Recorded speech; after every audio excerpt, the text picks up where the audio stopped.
necesario es Chicharito. ¿Guadalajara realmente lo necesita?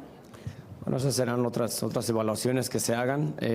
Considero que se ha confiado mucho en Javier, ha tenido participación mayormente en todos los partidos. Que recuerdes el partido donde no ha participado nada más. Creo que recuerdo que nada más es entonces confianza, minutos los ha tenido. Bueno, hemos visto algunos jugadores. Pulido viene participando bastante bien, me ha gustado su funcionamiento. Por desgracia hemos carecido de gol también, no por falta de oportunidades. Hoy también Pulido las tuvo para concretar en el primer tiempo. Y Teún es un chico que viene bastante bien también, que tiene proyección y que dentro de todo ha estado cumpliendo bien con su función. Esa es la situación. Minutos, como mencioné hace un momento, han tenido todos y es simplemente buscar la manera de conseguir esos resultados que nos llevarán a las finales. That's a great way to kind of dance around the response, the uncomfortable response that could be. And this is kind of just painting the picture of what Javier Hernandez has really lacked. And he was kind of saying that about Alan Pulido, that he likes what he has seen from him, but also he hasn't had the goals, and it's not because of lack of opportunities. Then whose fault is it really? But it seems to be the trend with Guadalajara. Was he just a victim of the circumstances, Toño, or can we point to Chicharito now? No, we have to point first at Chivas for bringing a player who was, on the last legs of his career.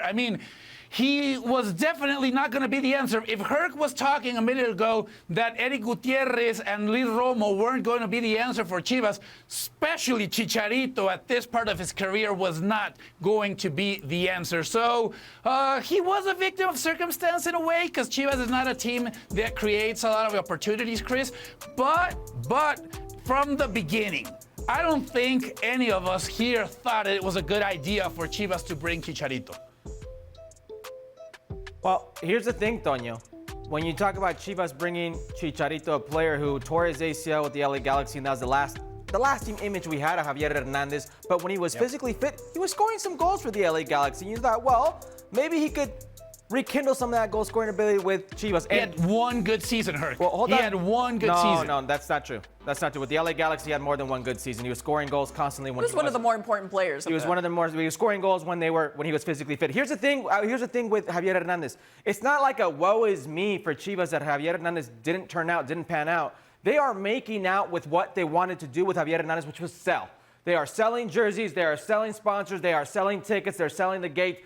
That's one right there. Javier Hernandez will be the first one to tell you that he's not done what he hoped he would do with Chivas. But if you've got a player that's the all-time leading goal scorer in Mexican national team history, an institution with Chivas, a legend, a living legend, and in a game where you need a goal or you're going home. Yeah. You go with Pulido, Wilke, La Hormiga González, and you don't say, maybe this guy, out of pure muscle memory, can accidentally hit the ball in. That's, to me, right there, the most disrespectful thing that you could do to Javier Hernandez. And Javier Hernandez, he gone. There's no way he's sticking around here. By no means, Gerardo Espinosa has to be gone.